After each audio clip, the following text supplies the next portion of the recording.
Good morning from Petersfield in Hampshire in England. Today with Professor Karl Roberts. Karl, good morning to you. Hi Bernard, good to see you. And very good to see you. We've been in touch but never met. We've been in touch for a good 18 months or so. Yeah. And this is the sort of the brave new virtual world that we, so many of us have had to become accustomed to. You were fantastic in providing policing insight with some really insight content on policing in a pandemic, right at the back, right at the start of the pandemic, back in prior to March of last year, and so thank you for that, and thank you for walking with me today. Let's head along. We're going to walk along through Petersfield Common here and talk primarily about pandemic related matters.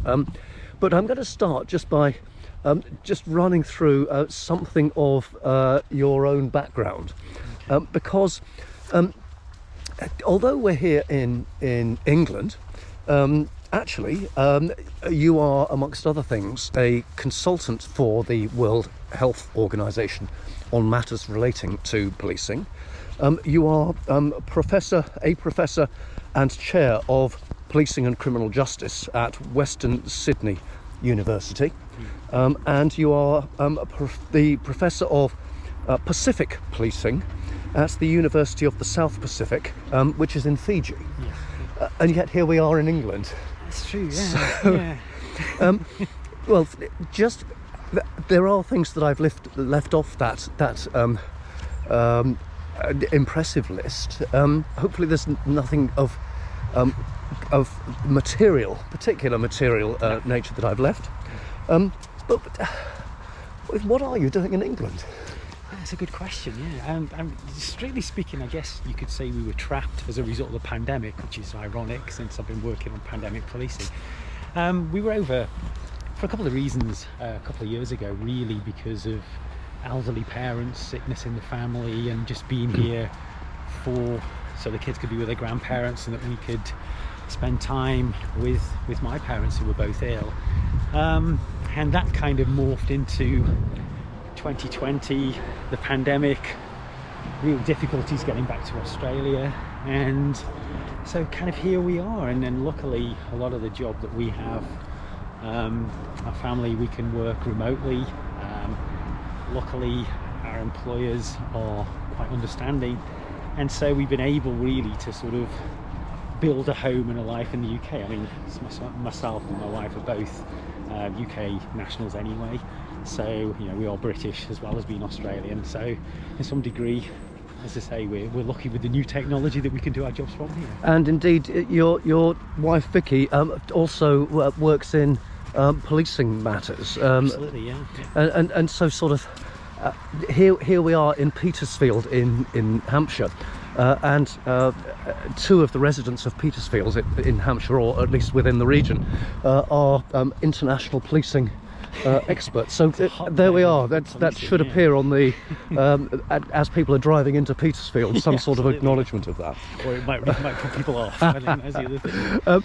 So the pandemic, we now here in the UK, we appear, touch wood, to be emerging from the pandemic. There have been some significant policing challenges here in the UK. There have been significant policing challenges not just in the UK but also further afield. I'm just going to move over this side here just to make sure we've got the sun not glaring into the camera.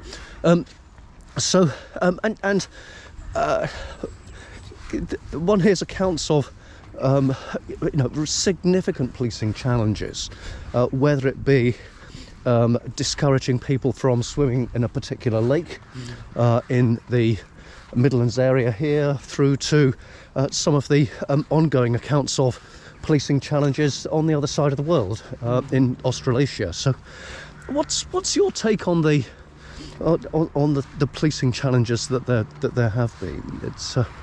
I think firstly, as you say, I mean, it has been a massive challenge for everybody, not just for policing, but I think part of the attempts of nations to plan for pandemics really and truly nobody thought about the role of policing at all. It was almost that police were kind of there as a service that would be utilised more or less however they were needed, but there were kind of no rules set in place for anybody, and very few nations actually really seriously thought about what would happen in the event of a pandemic and how organisations like police would be part of it. And very rapidly, I think most nations have found out that police are a central feature to this, that they're the only body that is, if you like, the only organised body that most nations have, who kind of have the legitimacy to go into people's homes, to approach people in the street, to stop people from doing things, and really are essential tool to actually getting the public health rules and regulations actually implemented. Because public health people can come up with those rules and regulations, and they make a lot of sense from a medical and a health perspective, but what they don't have is the capacity, legitimacy, training to do the kind of things that law enforcement have and police have. But of course the challenge in that space then is that police have almost had to invent the wheel as they go. They've been given some legislation, sometimes rushed, sometimes ill thought out, sometimes good, all of it based on health requirements. But when you have, for example, different infection rates in different parts of the same police jurisdiction, how do you police that border when there isn't really a border to police? And it's challenges like this that have really put the police in different positions. And largely, internationally there's been wide practice. Certainly in the United Kingdom, from my perspective, I think the police have responded fantastically, because there really has been very few controversies in this space. There have, obviously, the press and others have identified some problems and some issues. That's understandable. This is an unprecedented world, as it were. Well, for the most part, the police have been very flexible and developed very flexible and sensible responses to what they faced. When we were speaking a little prior to turning the camera on, you were telling me about the initial approach that the World Health Organization had made to you when they were looking for a policing expert. So that there was some useful foresight in the sense of, prior to the pandemic, actually looking for the WHO looking for somebody who could advise on pandemic matters. But there, that meeting, I'm guessing that there was no expectation prior to the pandemic hitting worldwide that actually your services were going to be called into action quite so heavily, quite so quickly. I think in a sense the whole idea was this kind of broad notion that ultimately law enforcement, police and public health end up working together across a range of circumstances, from things like in the drug world, in the mental health world, public health and police are often and traditionally have sort of ended up kind of working in the same space and trying to solve a not dissimilar problem. And so within this broader sense, there was a broad understanding that organisations like WHO do come across in their work policing bodies, and they're forced to work with them. And the question was then, okay, well, how can we develop an understanding of each other and sort of enhance the ways in which we work together? How can we do things like build trust? How can we sort of develop mutual understanding? And of course, one of the problems is that organisations can be so siloed, that very often police are experts in policing. Public health people are experts in public health. But public health often, for fairly good reasons, don't get trained in policing practices. Yes. And police very often, with some exceptions, don't get trained in public health practices. So the mutual understanding becomes problematic because we don't necessarily understand each other. And when you don't understand other people, you can often not trust them, and it's a problem. Thank you very much. Thank you. And it can be, and that can be a real challenge. It is apparent. You're talking there about the silos that exist. They certainly exist locally and indeed even nationally. So policing, for example, and the criminal justice process not always being as joined up as they might, either through lack of transparency and or through lack of the very best interactions and interpersonal aspects. Similarly, organisations that don't have quite such a clear linkage as policing and criminal justice. So the linkages between policing and health, not just on mental health but on drugs, those silos apply not just locally, not just nationally, but internationally as well then. Absolutely. I think it's almost a symptom of any context where you've got different groups of people with different cultures and backgrounds and histories who are, you may be operating in the same sort of space, but often develop their shared understanding of what it is, who we are, what we do and how we do it. And if you find other bodies who work in the same space but do those things slightly differently or have different philosophies or different aims and goals, we can often end up with that sort of trust deficit that does produce those very powerful silos. And almost how you can reach across the aisle becomes quite an important issue, because particularly in pandemics, in a sense, public health could not have achieved strong public health outcomes without somebody to enforce those public health rules. And likewise, police wouldn't necessarily have been involved in this stuff if public health hadn't invented those rules in the first place. So almost the needs must developed in the pandemic space, and it's sort of that classic circumstance where multiple agencies end up operating in the same place and trying therefore to understand each other and produce reasonable outcomes. So the global pandemic will certainly, the potential for a global pandemic will certainly have appeared on risk registers around the world, but it still came as a surprise and a shock when it hit. Now, to some extent, it is arguably justifiable that some of the responses weren't as effective, weren't as well considered as they might have been. However, now we have had we are working our way through this global pandemic. Therefore, we ought to be better prepared for the next one, whether that comes in 5 years, 10 years or 50 years. But it's almost inevitable, isn't it, that it will come at some point. So what key things do you think that policing in particular and maybe wider related organisations such as health, what lessons do you think that policing and those wider organisations might take from this? I think key is the need to work together, as we've said. I think that's a fundamental, and this need for a shared understanding of each other and what each other can bring to the pie, what unique skills policing can provide to health and help health, and what unique skills health can provide to policing.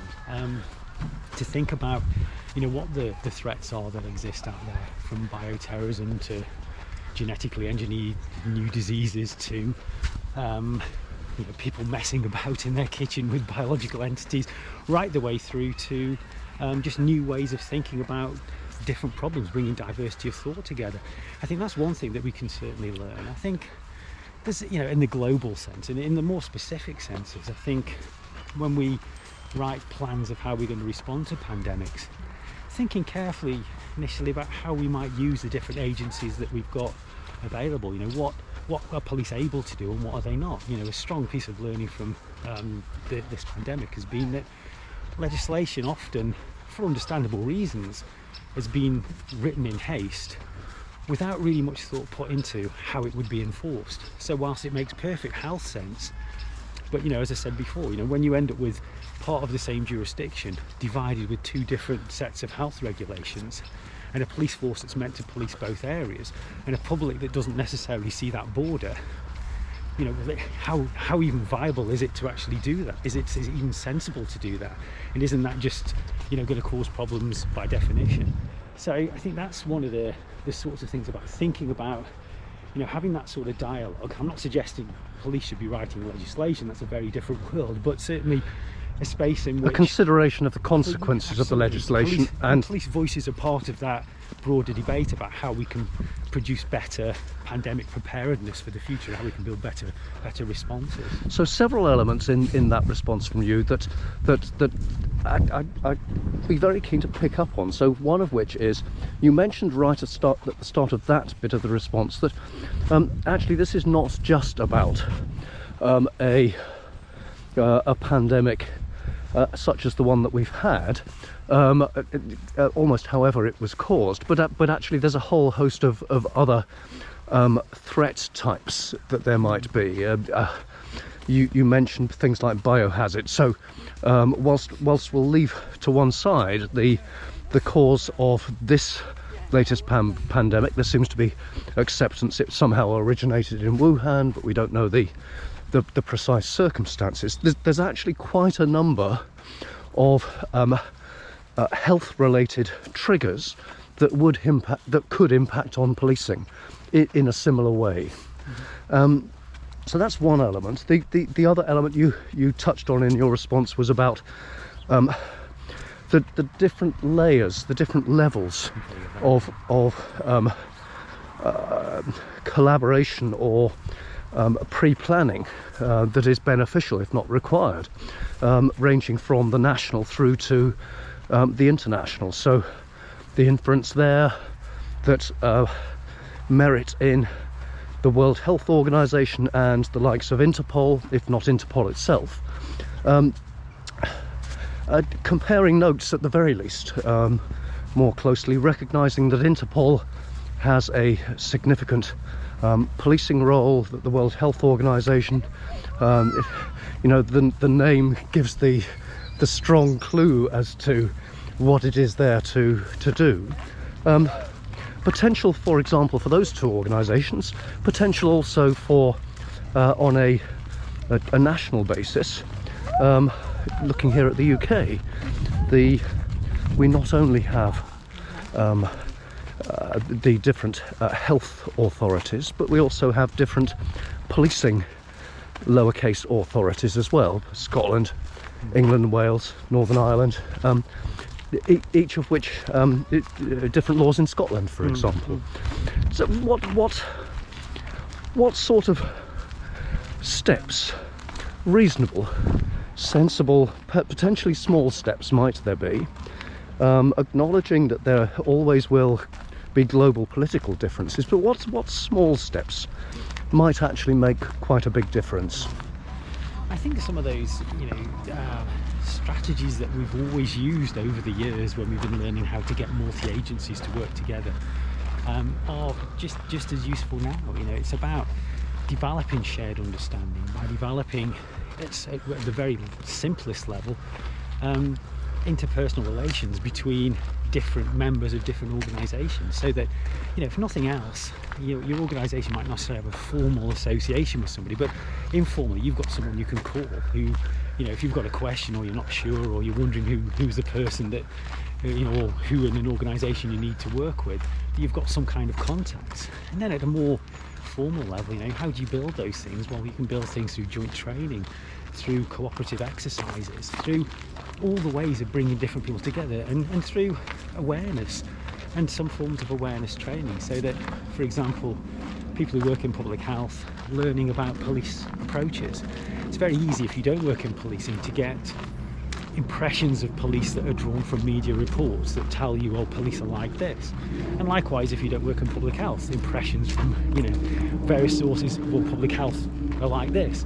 And these kind of stereotypes can often act as barriers, and they undermine trust and so on. So again, familiarity with what each other's trying to achieve becomes important, and really trying to build opportunities like that for co-working, co-training, interaction almost, become really important. Because I think in a sense it's about those human relationships, and those relationships based on trust and mutual recognition, where we get to a place where we can get best bang for the buck, best practice almost. It really requires, I guess, the desire on individuals to do that and organisations to do that. To recognise that we've each got some, no one group owns the pie, we've each got some part we can contribute to it, and the best outcome is where everyone's pulling in more or less the same direction. There are always going to be differences, there are always going to be challenges, but where you can do things to minimise turf wars, the meetings that people have doubtless had where you sit with other agencies looking at each other and saying, well, we do that, and the others say we do that, and then you go, yeah, but none of us do that, or we won't do that, or that's you, and disagreements about whose responsibility, whatever it is. We lose time, effort and energy, or we start duplicating, or we start behaving in ways that are detrimental to the aims and objectives of other people. So internationally, we've had examples of police forces who've used incredibly draconian strategies to enforce public health rules during COVID. And the problem being that in some ways, if you're going to use extreme force to make people follow a public health rule, one, you become a public health problem yourself because you're injuring people, and secondly, people are far less likely to comply because what they do is they'll find workarounds. And if you're using force to make people comply who can't otherwise do so, it's challenging. Yes. People have got memories. People remember how you treated them during the pandemic. Yes. And that'll impact on the extent to which they'll cooperate with you in the future. So I'm just going to draw us down here to the side of the lake here, and we'd seem to have a one-legged duck, so that's hopping around, poor thing. But just on the just on the that very point, it reminds me actually of our meeting here today. So what your response to what might the relatively small steps be? A key part of that was actually establish the dialogue now, rather than waiting for the next pandemic. So understanding what those contacts needs to be. Similar, we first got in touch way back in roughly February, March last year. This is the first occasion that we've met. We've established those basic dialogue without needing or having to meet. It's been an absolute delight meeting today, and of course there are things that it's possible to do when you do meet.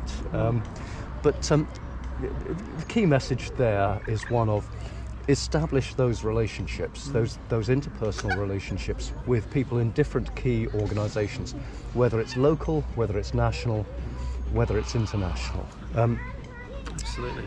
And I think that's it. I mean, it's how do you develop that trust, and in a sense, trust is everything. You can work with anybody if you trust them, but you've got to do that. And as you rightly said, Bernard, the issue is we can't wait until the pandemic, till we're in the heat of battle, before we try and build relationships or develop systems. We kind of need to do that before and invest the time and effort and energy. It won't always work. There's always going to be problems and challenges, and one agency does things so differently to another, there's a problem. But the fact is, we can lessen some of those or preempt them if we put the effort in, when we've got the time and space to do that, rather than when everybody's running around wondering what we're going to do next, which I think that's where it gets difficult. That seems to me, Karl, an excellent point on which to draw things to a close. Thank you so much for your time this morning. Thank you for bringing me, for the first time ever in my lifetime actually, to Petersfield, and to this wonderful setting. If only there were a health provision for this poor animal just here. It does look in some discomfort. I hope that its foot recovers. It's not a foot, is it? But it recovers pretty soon. But Karl, thank you so much. No problem, Ben. All the best. No problem.